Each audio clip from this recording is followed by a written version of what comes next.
There is a small delay. Okay.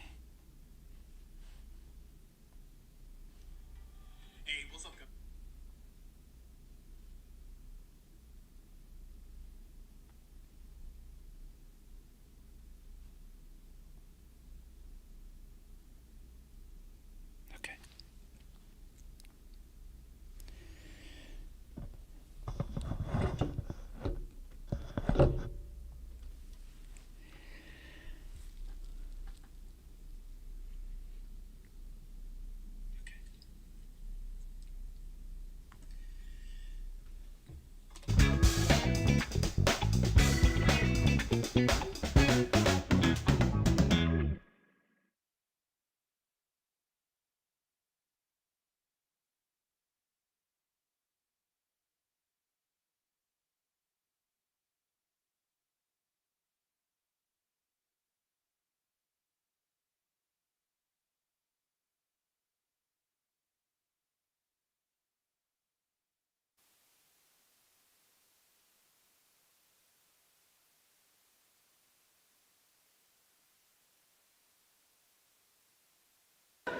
I'd like some ham hocks and lima beans.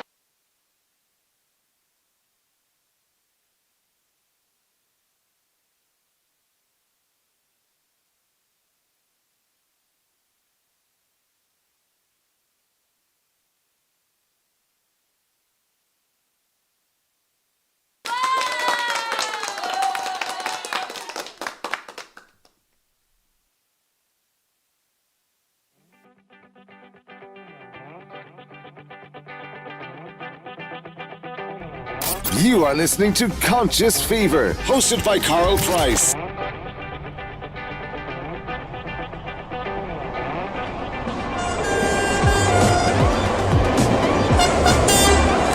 Ladies and gentlemen, the moment you've been waiting for. So listen responsibly.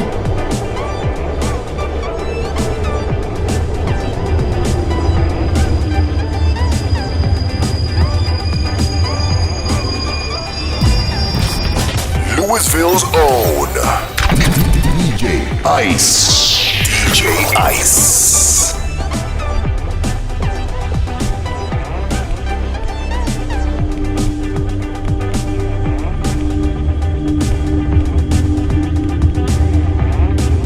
You are listening to Conscious Fever, hosted by Carl Price.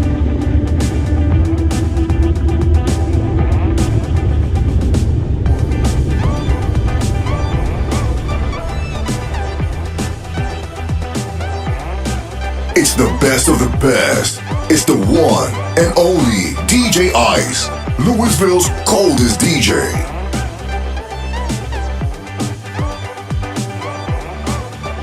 Ladies and gentlemen, the moment you've been waiting for. So listen responsibly.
You can't hear me, Lanita, because I had my microphone off. Can you hear me now?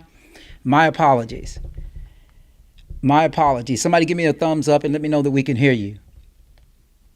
Okay, Tammy, there is no sound. When somebody tells me there is sound, I am going to continue to talk.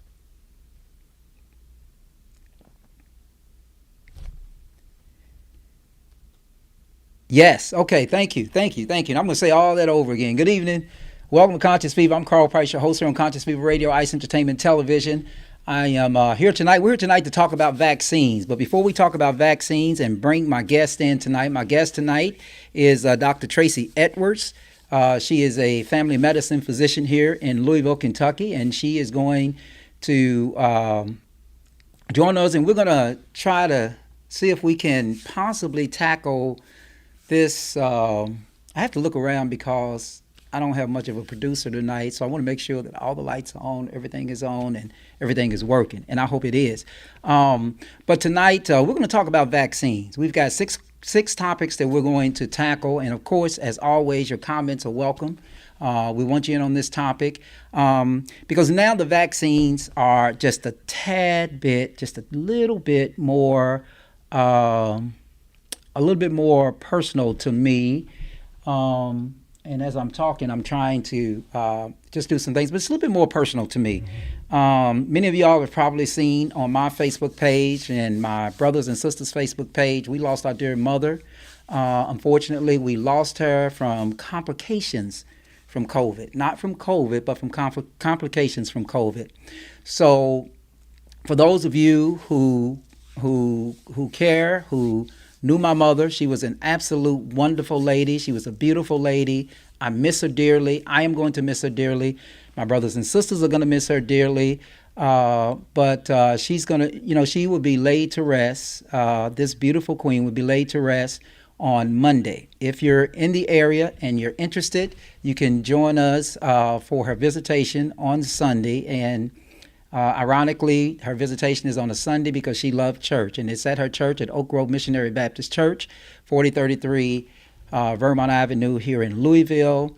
The visitation is a walkthrough service and you can see that on the screen there. It's a walkthrough service because of COVID and the restrictions from the funeral home, the church, as well as the Commonwealth of Kentucky. Her funeral services will be limited in number and probably to family members because, as you guys know, if you can see from the obituary, there's a lot of us. There's 16. She had 16 children, 8 boys, 8 girls, and actually many people don't know this, but we also had 3 other siblings that were stillborn. That was back in the 50s. So, of course, we never met them. But in any case, she was a beautiful woman. She had 4 sets of twins. And we're all going to be there on Monday. So it may not be enough for everybody to come and join us on the funeral day. But there's the visitation walkthrough is for 3 hours. So please come join us. She's a beautiful woman. We're going to celebrate her life with her homegoing service on Sunday. And so it is fitting that we will talk about, of course, this vaccine thing tonight. And that's what my guest is here to do tonight. And I've said it before, I'll say it now, and I'll say it again, that I had already determined that I was going to take the vaccine. So that was not an issue for me, only because of, a lot of reasons. And I don't want to take too much time away from my guest because she's a very, very busy woman. But before we get started, again, check us out on the social media. If you're watching us on Twitter, please follow us. If you're watching us on YouTube, please subscribe and hit the notification button so you'll always know when we're on. And if you're watching us on Facebook, please like the page, particularly the Conscious Fever page. If you're watching me on my personal page, go to the Conscious Fever page before this show is over. And, of course, share this show because this is a really, really important show tonight. And, again, I said it is personal to me for the reasons that I have stated. And, again, thank you for sending prayers. Nancy Turner and Tammy Coles, thank you for your wonderful comments. I'm going to play something here because I've got to be able to see. Sometimes I've got to just get used to what I'm doing here, and I've got to be able to see the comments so I can post them. And there they are. There they are. There they are. So I'll show that comment. What a beautiful soul she was. Nothing like the sisters of 28th Street. That's right, Tammy. We all grew up on 28th Street. I know you lost your mother just a short while back. And the ladies of 28th Street are leaving us slowly. And of course, there's a lot of complications because of the way my mother left. But in any case, God has a way of making decisions. that sometimes we don't understand, and that's okay. But in any case, let's get started with this COVID discussion. If you want to comment about the COVID discussion, thank you, Lonita Baker. I wish I had time to, so I could have actually changed that color there. But we're going to be a little bit limited in the comments because of the overlays that we have tonight with our guests. So just bear with us. But anyway, so we can get started. My guest tonight, again, is Dr. Traci Edwards. But before we bring Dr. Traci Edwards on, the topic tonight is Black folks and vaccinations. For those of you who still have some hesitation to vaccinate, hopefully we can shed some light on your decision to, or maybe we'll shed some light on or confirm your decision not to. I don't know. But again, not even before my mother's death from the complications, because she did really, really well with the treatment. She was never placed on a ventilator when she was released from the hospital, never came home with oxygen. It's just that when you're 89 years old, sometimes you just get tired. And I guess I understand that. So in any case, thank you, Denise. Thank you for your prayers. But one of the other thing that I actually forgot to say, and I needed to say this, that, you know, in lieu of the fact that, in lieu of any gifts, you know how Black folks do, you just bring food and flowers and all of that. I want y'all to consider making a donation to the motherboard at Oak Grove Missionary Baptist Church. You can make a donation at Oak Grove in my mother's name, in the name of Mother Glenn. So it'd be at Oak Grove Missionary Baptist Church in the name of Mother Glenn. And you don't have to, you don't have to go to the church. You don't have to send it to the church. You can actually go to the Gively, Gilevy app, and just look for Oak Grove Missionary Baptist Church, Louisville, Kentucky. And in lieu of flowers and anything else that you may intended to send, please consider just making a donation to the motherboard there at the church. Okay, so let's get started with this show tonight, because again, I don't want to keep my guest is a very busy person. I don't want to keep it waiting. So just as an introduction, I want you all to check this clip out from Nightline. Nightline showed this, and I think I think it's a wonderful introduction to our topic tonight. Check it out, and we'll be right back with our guest. Silence and solitude. Lily Tyson Head needs a bit of both right now, as she reflects on the trauma of her family's past, while leaning on faith in the future. Things have changed. Things have gotten better, but still needs to get a whole lot better. A study by the Kaiser Family Foundation found 71% of Americans say they definitely or probably will get the COVID-19 vaccine. But Black Americans are far more hesitant. 35% say they probably or definitely will not get the vaccine. So I want to know how much of the people who are doing the trials of the vaccine are African American. I'm still on the fence about the actual vaccine. In the African American community, we never really received anything that's going to be beneficial for us in the beginning. That distrust is well earned. Lily's father was an unwitting player in one of the darkest chapters of our nation's history. My father was Freddie Lee Tyson. My father is our hero. A sharecropper in Alabama in 1932, Freddie Lee Tyson was one of 623 Black men recruited into a medical study. We now know it as the infamous syphilis study at Tuskegee. Freddie thought it was a program to provide free health care. He had no idea that the doctor's only interest was to study the infection he had been born with. They did not tell them they had syphilis, and the only thing they told them they had bad blood, and they were treating the bad blood. But they were not. They were lying to the people. The study was run by the U.S. Public Health Service, white doctors hoping to chart the natural progression of syphilis in Black men. What did your father think he was participating in? I would say that they were looking to better their health and to better their conditions. He did not know that he was in a study. He did not know. The government went to extremes to keep it that way. Even when penicillin became a safe and reliable cure, the study doctors actively prevented the men from getting it, circulating secret lists asking health providers not to treat them. When some of the men were drafted into World War II, the researchers had them rejected from the Army, so their syphilis would not be treated. Talk to me about the misinformation surrounding the study. Some people, believe it or not, still think the men were injected with the virus. They were not.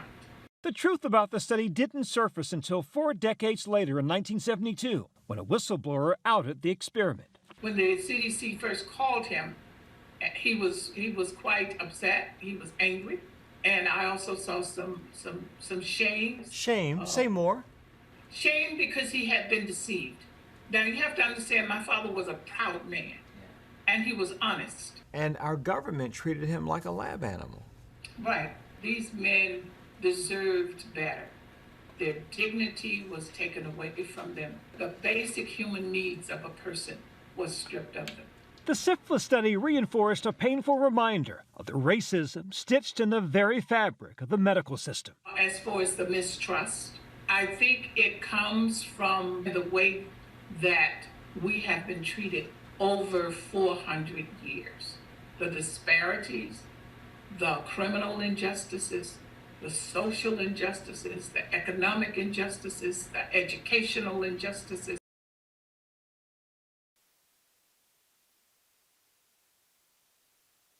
I'm sorry. Okay, so there you have it. So that's our backdrop for our discussion tonight. Left, right. Let me just do a few things here. I've got a lot of little stuff going on here. But in any case, we're going to talk about vaccinations tonight. I'm going to bring my guests in. My guest tonight is Tracy Edwards. She is a physician here. She is a physician. She is a physician in Louisville. She practices she's a family medicine specialist, and I'm going to let Dr. Edwards introduce herself. How are you doing tonight, Dr. Edwards?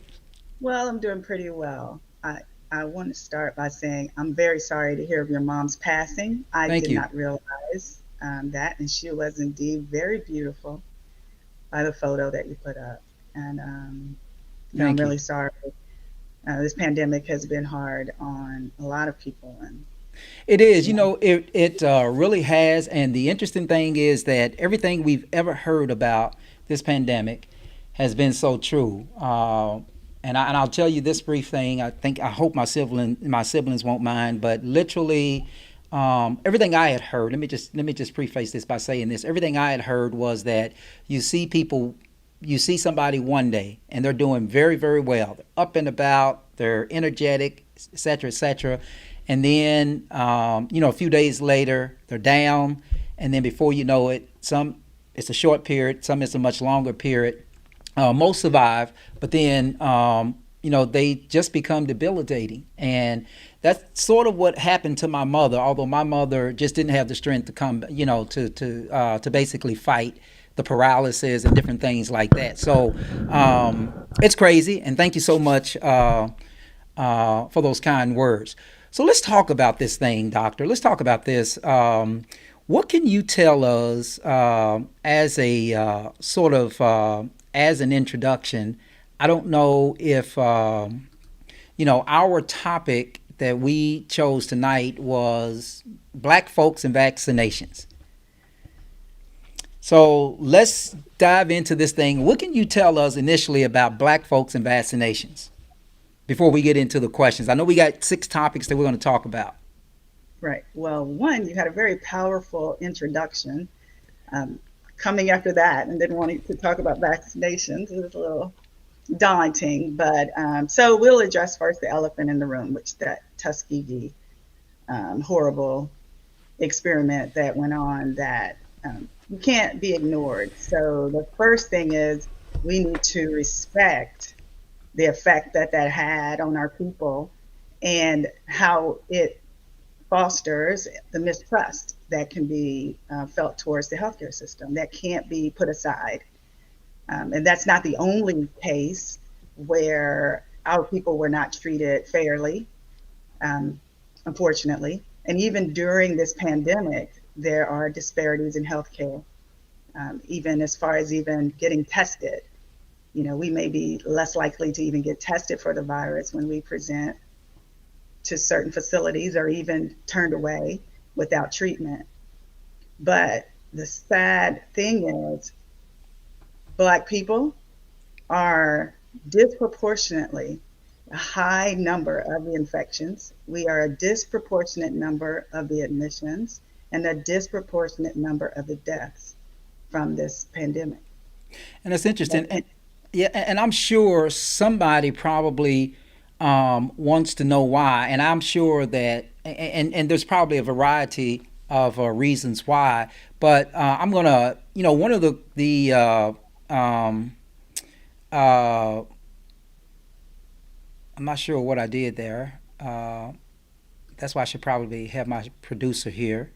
Let me see if I can get rid of that. Okay, let's just dive into this. So, why the focus on African Americans getting the vaccine? Before we come back, and we'll come back to maybe, I mean, if we know why, if there's some science behind why Black people have this disproportionate infectious atmosphere, during this pandemic. But let's talk about this. Why the focus on African Americans getting the vaccine? I think many people are curious about that. Well, some is for the reasons I've said. African Americans and Latinos are being hit especially hard by this vaccine. Often we have barriers to healthcare. Often we are employed in what are considered to be the essential jobs, which increases our exposure. And, a lot of our essential jobs, which can include food service, transportation, factory working, even myself, my job is considered an essential job. And we get exposed more to the virus. And then culturally, some families live in multicultural homes. So there's more people, if you do get infected, to take it back to your families. For us to get a handle on this virus, we need to try to get this concept of herd immunity from vaccination. It's going to take a large percentage of the population, which includes us, our people, getting vaccinated if we want to make headway on this pandemic. So, I've heard that a lot, Doctor. I've heard this phrase, herd immunity. Break that down for me. What does that really mean in layman's terms? So if you have the herd, and if enough people in the herd have immunity from a condition, you can decrease the incidence and protect those of us who maybe haven't been vaccinated, because there is enough people in the herd to protect the weak, the frail, whomever. So I know there are some people out there pushing for natural herd immunity. Let people get the virus and develop antibodies. The risk from that is, the presumption is you would let the healthy people get out and get the virus and protect your older or people with health conditions who might be at risk. But the fallacy in that is you're assuming that young, healthy people can't die from COVID, which isn't true. You're also assuming that these young, healthy people won't intermingle with the population that you're trying to protect. And it would take such a large number of people that you probably would kill off 1 million people trying to achieve natural herd immunity. Vaccination herd immunity is safer because you're receiving the vaccine. You're not getting infected with the virus. It's a safer way, but you still need a significant part of the population to be vaccinated in order to get that. So the bottom line, Doc, then, is that when you talk about herd immunity, if African Americans, which while we are not the majority, we comprise a significant part of the population in this country and in various communities, So, I mean, there are some communities where we are the majority. If we don't participate, then it sounds as if we are threatening the possibility of the protection from the so-called herd immunity. Is that fair to say? So I don't want to place blame, but I'm saying that it's kind of like we're doing a group project and we're all contributing, right? So I'm not saying it's going to all fall on our community, but if we want to get enough people vaccinated to make a difference, then it is going to take a significant number, more than 35, you know, percent of our population, of the Black population, to get vaccinated. Yeah. Okay. Okay. Okay. Cool. So there was another topic, and those of you who are watching us through the social media, listening to us on Mixcloud, if you have any questions, well, I guess if you listen on Mixcloud, you probably can't see your question. But if you're watching and you have a question of Dr. Edwards, please feel free to post it, and we'll try to make sure that we get it posted here. There was another question that we talked about. Let's go back to this one. What are barriers to African Americans receiving vaccination, if any? There are a lot. One thing everybody agrees is COVID brought a lot of the barriers that we experience to the forefront. I'll tell you some I experienced today. I have patients that I want to get the vaccine, but the sign up for the vaccine is only online. And I can't tell you how many people I had today who don't have access to the internet. So it's hard to get them signed up to get the vaccine when the only way you can get it is through electronic means. That's interesting. Right.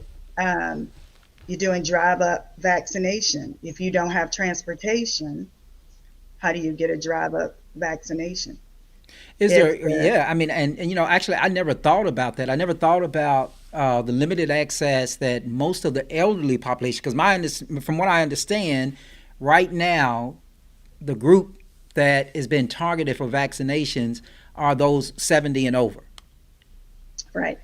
And those, you know, that is the group that disproportionately is not interneting. Right. You know, they're not a part of that. What do you call that? What did I read today about the Robin Hood platform? They're not a part of that that's trading for GameStop stock because they don't. Yeah, that's interesting. And likewise, I mean, a lot of that population is not driving also, and probably don't have others to drive them. So, you know, that's interesting. So all you Divine Nine members out there that are listening, there's a service project for you. You know, volunteer to take some of the elderly who are willing to be vaccinated to these sites where the transportation, or actually just take them to, you know, visit them with a laptop so they can sign up to get vaccinated. That's it. Any other barriers or challenges to African Americans receiving vaccinations? Well, you know, there's distrust. People want to know where this vaccine came from. So that's a barrier. Maybe not a lot of understanding. The vaccine kind of just appeared, maybe not enough education about the vaccine before it was put out to the community to help the community understand the science behind the vaccines, which is understandable. No, none of us have lived through this pandemic. Some who were potentially born then were babies. I do have some patients who were babies when the pandemic of 1918 hit. But for the most part, we haven't lived through anything like this before. So I don't fault the lack of an educational program prior to saying, here, I'm going to save your life. You know, maybe I didn't have time to educate you as well as I should, but people are dying. We need to get the vaccine out. But a little education probably would help people understand better about the need to take the vaccine. Oh, interesting. Here's a question, Dr. Edwards, and I don't know if that's big enough for you to see. It says if one cannot take the flu shot and is allergic to eggs, should one take the vaccine? So even some of the newer flu vaccines, the eggs are not a barrier to getting the flu shot. I haven't heard that that's a barrier. This vaccine, the mechanism is not the same as some prior vaccines. Now, there are some components and preservatives in vaccines, and if you've ever reacted to a vaccine before, you might want to have a talk to your provider before you go and get it. I don't know that I'd let the eggs be a barrier. You may want to talk to your primary care physician about getting the vaccine. Interesting. I see another comment here, and I want to just see this. When the pandemic first hit the U.S., it was said that it typically takes 2.5 or so years to develop a vaccine, yet we had 2 to 3 vaccines in less than a year. Were the clinical, this is the thing with this thing. They said, why were the clinical trials shortened? Shortened. How did they pull it off so quickly? So it typically actually takes 10 to 15 years to develop a vaccine. One of the shortest ones may have been the mumps. But the thing to know is coronavirus has been studied for years, probably 20 years. They've been studying, or more, they've been studying coronaviruses. So I'll give you an example. Let's say you and I and some friends collect Legos. And we've been studying Legos for years. And we've been wanting to build things with our Legos, but maybe we didn't have funding. And we need funding for our Legos. So we would build little things, but we always had this basic blocks of Legos. And then all of a sudden, someone comes along and they've got plans for an even bigger project. And we say, you know what? We can build that because we've been holding these blocks all along. And not only that, you get a benefactor who's willing to give you almost unlimited resources so that you can mass produce this project because it's needed for millions of people. And this benefactor also realizes that you and I alone can't produce enough of our project for the millions of people. So they're going to fund multiple groups who also had been studying the same Legos that we had. So we had the building blocks for the vaccine. The virus comes along and you realize, oh, we already had the components to tackle this coronavirus. We already had the basic mechanisms to make the vaccine. So they didn't just generate it over the past year. It's actually things that have been worked on along the way. Interesting. And then you have to fund multiple agencies because one manufacturer can't make enough vaccine for all of the people who need the vaccine. So that's why there's so many companies and why you find the funding being given to so many companies to mass produce, because we have masses of people that the vaccine needs to be gotten to. Okay, I don't know what's going on with those comments, but in any case, let's go to this. Let's go to the next question we have here. Not the next question. Let's see. I think you talked about that. You just talked about that, right? How was the vaccine developed so fast? Yes, because it seems like it, and there's a lot of, and I know that the vaccine's been tied to a past administration, and that is also a barrier for some of our people to want to take it, but to realize that the concept and the building blocks for the vaccine actually predate several presidents as far as research being done. It didn't just get made in 2 years. Right. Interesting. That's an interesting question. Many people ask this question, Dr. Edwards. Can I get COVID from the vaccine? Sounds like now. It sounds like a backwards question, but it really isn't. No, because there are vaccines that are made with components of the virus or the pathogen that we want to immunize against, but that's not the case with COVID vaccine. There's no live virus in the vaccine. It's actually getting your body to make a protein express on the surface of your cells and getting your immune system to react to that. But you can't get COVID from the vaccine that you're receiving. And I think, let me look at this comment here. Good question, flu shot allergy, but I think that somehow my comments have stopped coming. Which vaccine is better? As far as efficacy, actually, the two main ones that are out, the Moderna and the one from Pfizer, actually are pretty close in efficacy. 94.1% effective versus 95% effective. Very close. So I heard or I read or a little birdie told me that there was another vaccine that's now about to hit the market that has been in the testing phase for about 2 years.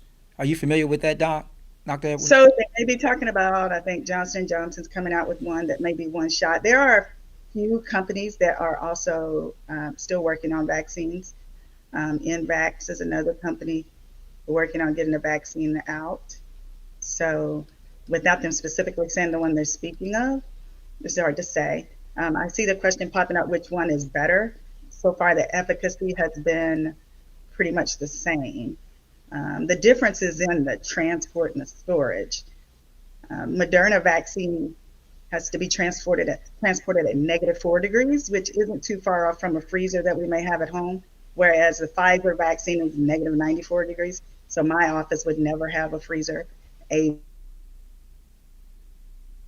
to that vaccine. Okay. But as far as efficacy, they're close. When did the clinical trials begin? Were they held in the same length of time as usual? I think that's similar to a question before. So they did get emergency approval for the vaccines to be put out. I mean, honestly, that part is true. But people are dying. You're going to wait 10 years or 5 years to get a vaccine developed when we got 4,000 people dying a day. You had to go ahead and get the approval to get the vaccine out to save lives. Okay. I'm going to take us to another. What about side effects? So anytime you take a vaccine, you can get side effects as your immune system kicks in. So I have had both of the doses of my Pfizer vaccine, and muscle aches, cramps, fatigue, fever. Those can happen as your immune system kicks in.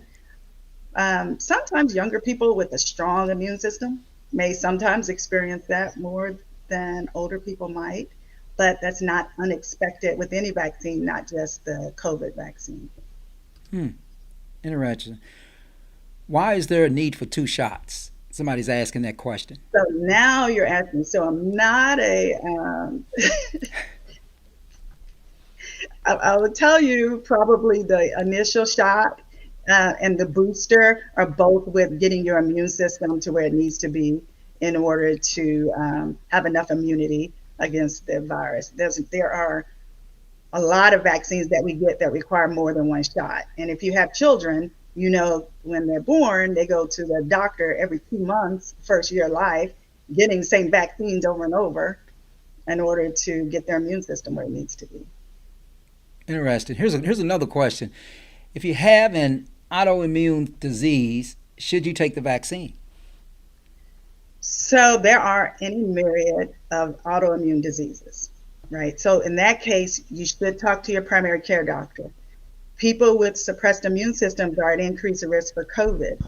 And it may be that the vaccine is recommended for them. I can't say that people with autoimmune disease were necessarily in the initial trials. I know there were some people with HIV, which is not an autoimmune disease, but an immune suppressing disease. There were some of those there, but the questions are still unanswered. So you would have a discussion with your provider because the benefits of the vaccine may outweigh the risks. Interesting comment here, you can take a stab at it if you want, but this is one of our regulars, and I'm not going to call you controversial, Dr. Pruitt, but sometimes it just seems that way.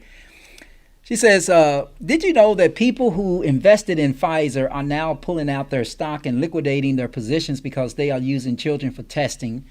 And she says, look it up. I guess I need the context for that.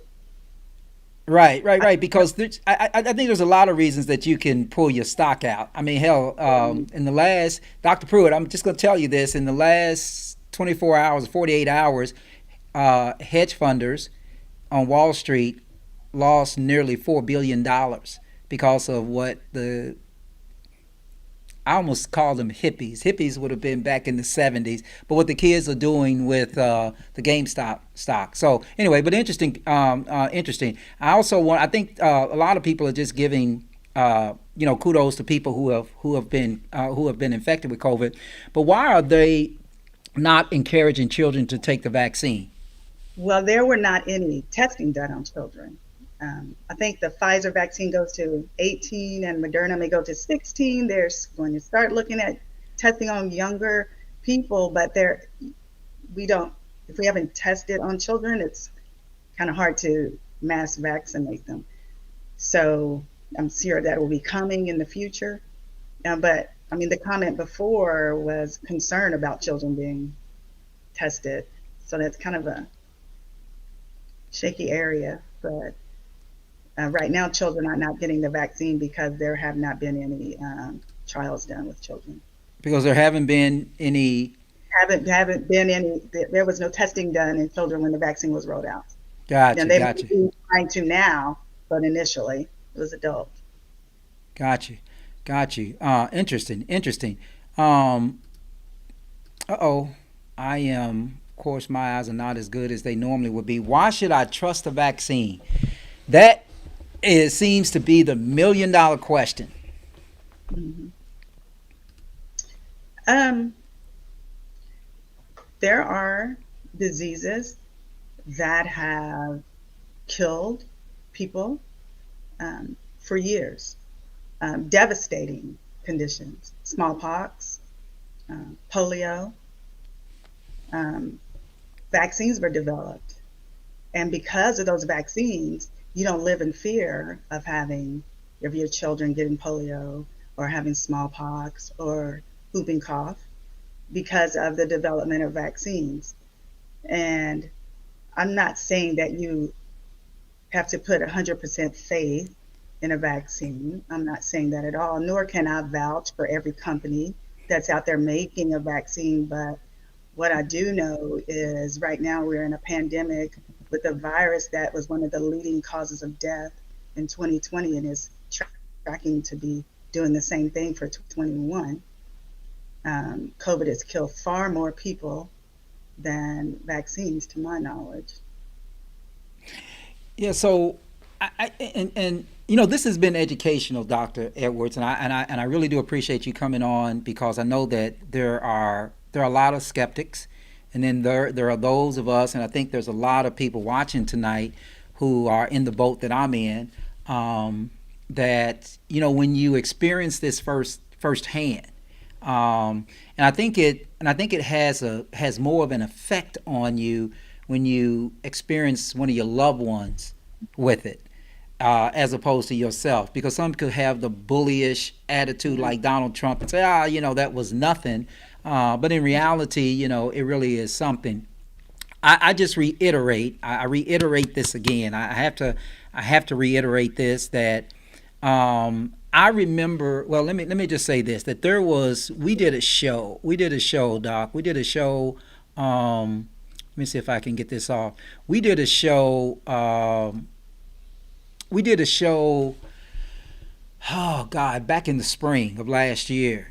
Or maybe it was the summer of last year, and there was a young man that was just crying, and he was sitting in his truck, and he was making this selfie movie, and he was just crying, and he talked about how his mom was here, and then his mom is gone, and different things like that. And it's easy to look at that from lens of those who have never experienced that, but then when you experience that, it's really crazy. I actually went back and watched that particular video, not the whole show, but I watched that video because I sort of felt the same way with my mother. Even though my mother was 89 years old, I have to reiterate this, and this is why if there's anybody out there who has some doubts about this COVID thing, understand this, that people are up and about and vibrant and energetic, and then all of a sudden they get infected by this. And the crazy thing, the mystery of it all is that you don't know it until something crazy happened. And of course, my mother had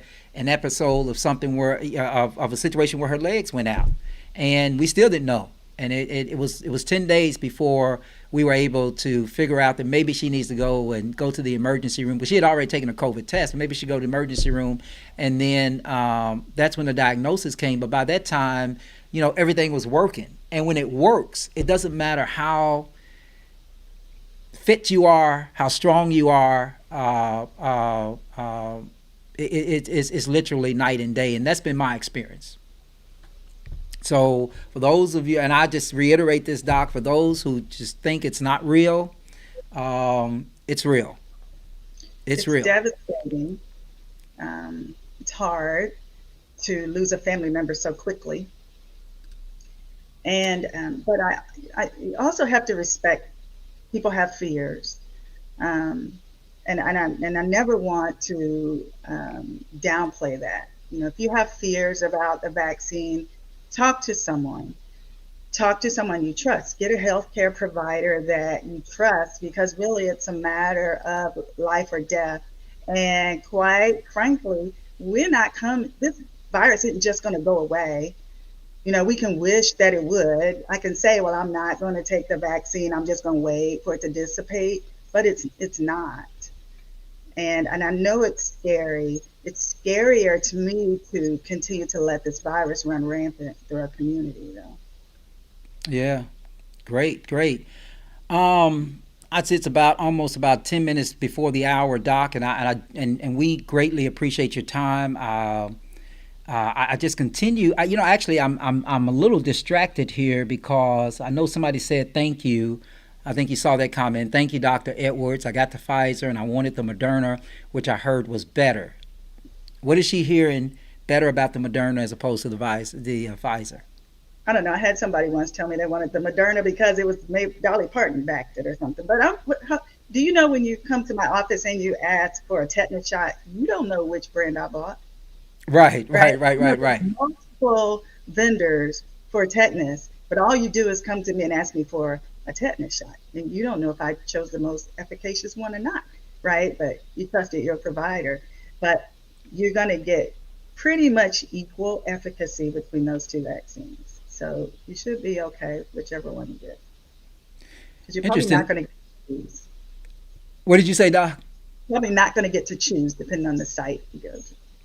Okay, I wanted to keep posting these because I want to pay tribute to those who've experienced it, because I know people have taken the time to put them up there, and I see that my dear friend Sadiqa Reynolds. Here's a comment. Thank you for providing us with this information. I'm going to say you're welcome for Dr. Edwards. Let me see this comment before we let you go. I don't want to die. I have a partial lung on one side. I shot down, and one to go. One shot down. One shot down, one to go. Yes. And this person is the reason why the rest of us need to be taking precaution and wearing our masks and washing our hands and getting vaccinated. I'm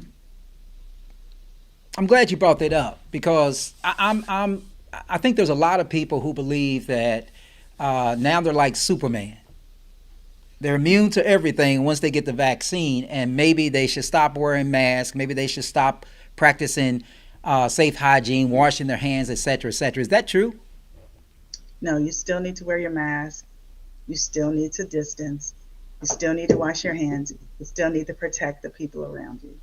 Do you believe, Doctor, my last question to you before I let you go, do you believe that we will get to this herd immunity before the year is out? We're not making a strong case for it right now. I'd really like for us to really get in the game and try, though. I mean, it's the first quarter. We could still get in the game and try. So I always like to have hope. I like to have hope. And yeah, what about Joe Biden's goal of vaccinating a million people? I think it was 1 million people a day. In 100 days, he could. You just need, the facilities are ready for it. You just have to get the supply going, because the healthcare systems are gearing up to give out that number of vaccines, and it could be done. You just have to have the supply.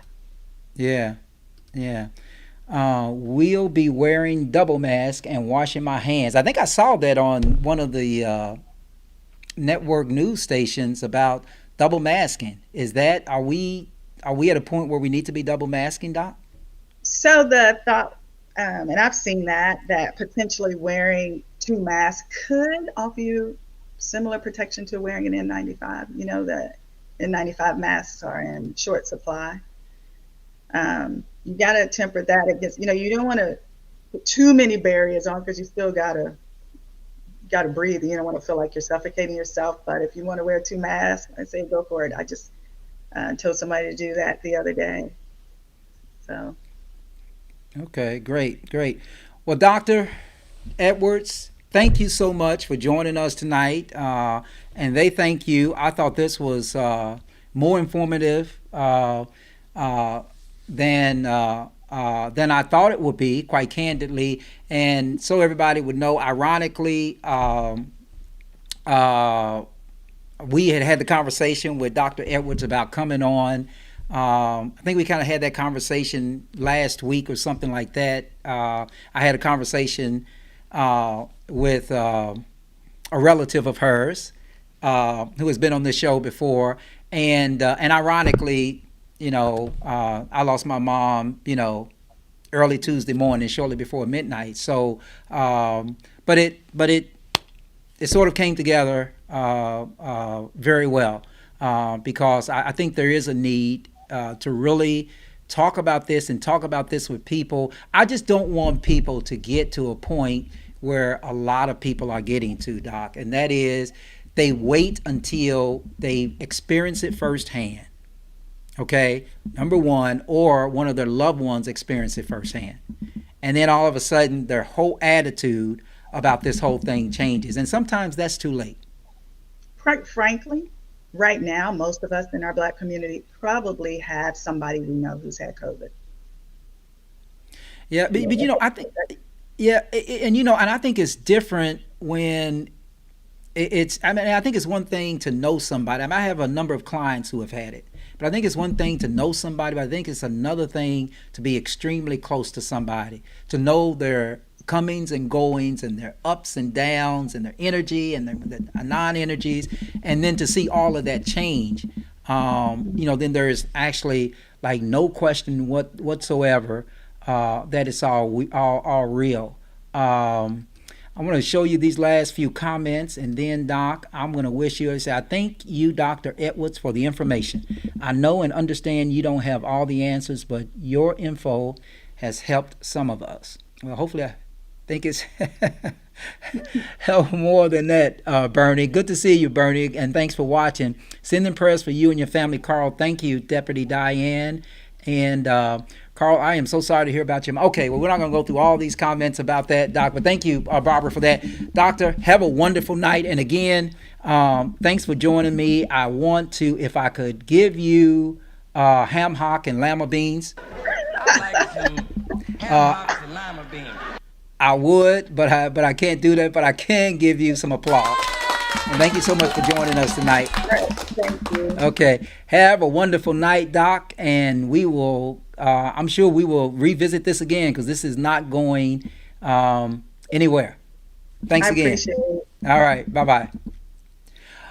All right, everybody. That was Dr. Traci Edwards. She's a family medicine specialist, medicine specialist here in Louisville, and she agreed to come on tonight so we can talk about this. Myra, thank you so much, and my family appreciates those condolences. But listen, y'all, this is my time to get out of here. Again, I want to reiterate, and I don't want to, just, bury this pony in the ground or beat this to death, but I do want to, say to everybody that, once again, if you all are, I just want to give kudos to my mother, my queen, Again, we lost her. And maybe what I'm doing now and saying this over and over again is just my way of grieving. But she's going to be laid to rest on visitation is a walkthrough. So if you want to come through and visit, because I know a lot of y'all have called me, a lot of y'all have texted me, and I haven't responded.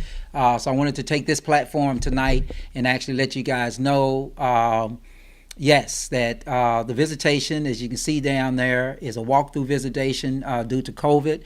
The arrangements are going to be held by 80 Porter Funeral Home, and the service is at Oak Grove Missionary Baptist Church. With visitation at Oak Grove Missionary Baptist Church, Sunday, January 31st, on between 4 and 7. So in any case, if you want to stop by, we would love to have you stop by, and obviously I would appreciate if you guys would stop by and just help us say goodbye to my dear mother. We've got a lot of memorial videos to show, of course, with my digital media company. We're going to take advantage of the opportunity to show our mom that we really, really love her. I'm going to show these last few comments, and then I am going to get out of here. Let's see here. Greg Freeman, rely on your faith, my brother. I do, each and every day and all the time, and thank you so much. Michelle Williams Runyon, Trey and I send love and condolences to you and your family. Thank you, Michelle. And I saw the text come through during the show from your wonderful husband. I appreciate that. You guys are really, really good friends of mine. I really do appreciate that. How do you turn a blind eye to the evil history of this country concerning black people and medical apartheid? Michael Palmer, that is a very, very interesting question. And I don't think that anybody, I think, let me just talk about this in the context of the vaccine and COVID. I don't think that it's necessarily you're turning a blind eye to the apartheid. It's funny you say that. I think because now, it was a Democratic proposal by one of the Democrats in Washington about dealing with a lot of those issues. That I think it's damn time now for us to cash in on our chips, all the chips that we've given to the Democratic Party all of these years. Now that they're in control, let's get some of this stuff done.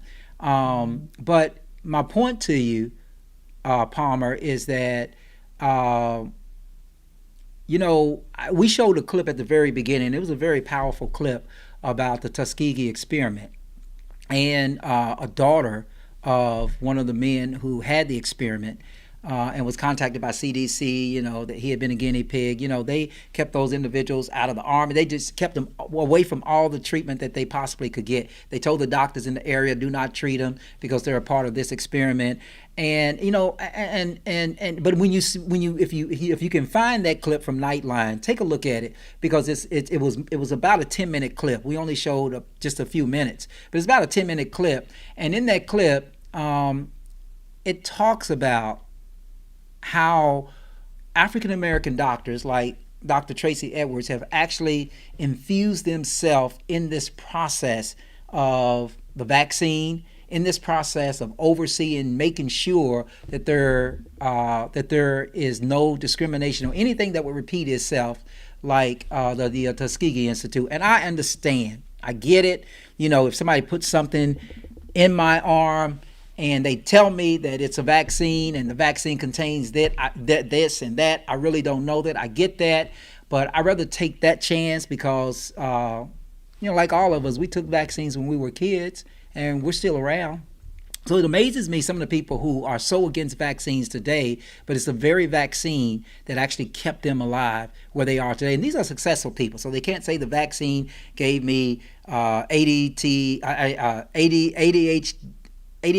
or anything like that. I mean, I guess to each his own. You got to do what you need to do. And I completely understands that. Michael, thank you so much, Fred. I really appreciate that. You don't, my brother. I don't know what you mean by that, Dr. Pruitt. You have your mother's smile, praying for you and your family. Thank you for that. I hope I have something from my mother. I think I have a lot from my mother. I know I have her stubbornness, and I can and I'm gonna live the rest of my life with that. In my opinion, taking the vaccine is acting as if that past is no. Mike, I disagree, man. I totally disagree with you. Anyway, Dr. Pruitt, I'm going to give you the last word here. But many people who took the vaccine as children have autism, and that has been proven. I almost said something, but I think it depends on what you watch and what you read. I really do. Anyway, y'all, thanks for joining me tonight here on Conscious Fever. As always, I really appreciate you guys taking the time to watch us here on Conscious Fever. We try to bring critical information to you on a Thursday night when it's snow on the ground outside and there's nothing that you can do. But watch us here on Conscious Fever. I do appreciate that. Again, the world is a crazy place. Used to be a song that said the world is very different now. I don't know, but in any case, I'm going to get out of here, and in the course of getting out of here, we are going to go out. So again, until next week, we'll be back next week. I'll have Greg Freeman back. I would also have the boy from New York City back, and I know that this has been a very, very informative show, and I know for some of you all, you didn't necessarily want to hear it, but maybe in the words of the Colonel, you can't handle the truth. I don't know. Anyway, I'm Carl Price. I'm logging off. Have a good night. I will see you next week. We're going to talk about the Super Bowl. We're going to have Super Bowl picks on next Thursday, and then we're going to talk about the Super Bowl. We talked about Tom Brady, and we talked about whether he could do it and different things like that. And my God, look at where he is now. He is in the Super Bowl. Anyway, we're going to do it all next week. I'm Carl Price. I'm logging off. We'll see you next week here on You are listening to Conscious Fever, hosted by Carl Price on 97thebeatfm.com. I was born by the river in a little tent.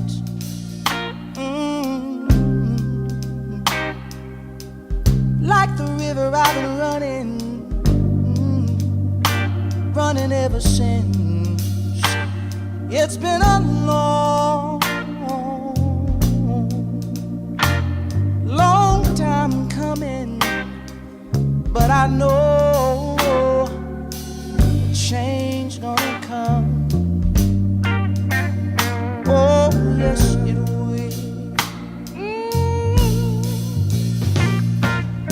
It's been too hard living, but I'm afraid to die, 'cause I don't know what's up there beyond the sky. It's been a long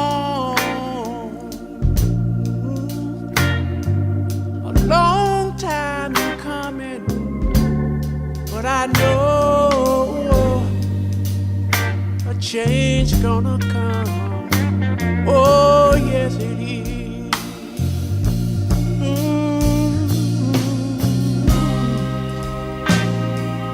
Then I go to my brother.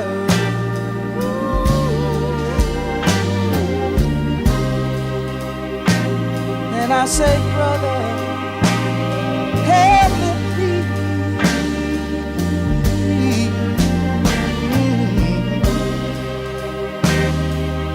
But he wind up knocking me back down on the knee. Oh,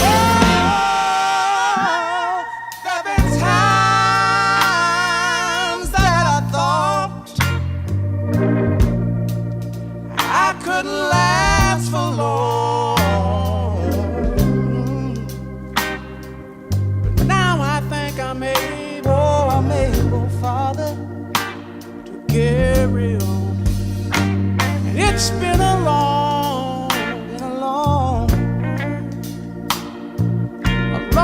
time coming, but I know change gonna come. Oh, yes it is, yes it is, yes it is. Said I know that a change is gonna come one day.